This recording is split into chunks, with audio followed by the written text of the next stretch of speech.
啉酒开车，即声弄一个未受伤咯。台北一个29岁姑娘仔啉酒开车，人马西马西，人头前车咧等红灯，为人的后斗共没落，害头前3台车连环弄，先弄到纳智捷，这一台爱80多万到100多万，佮弄到野马，这一台大约爱200万，接落来佮弄到宾利，这台上贵，一台爱1000多万。啊，这台宾利当时后座是坐台铁公司的名誉董事长张如平，加载无受伤。啊，这个姑娘仔酒测值高达0.84，人安尼疯疯吓吓，讲中昼到朋友新开的店去饮2杯啊，冒险啉酒开车，这声赔偿恐惊爱赔甲哭咯。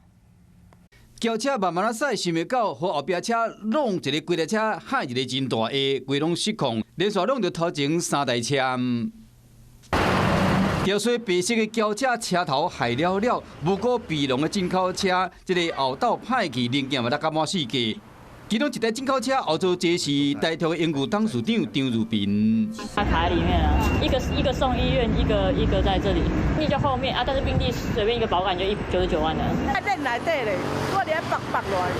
喝酒醉，因为下次讲他们2个都有喝。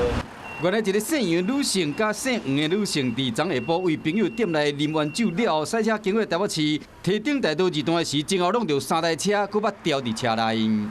阳性犯嫌，酒测值达每公升0.84毫克，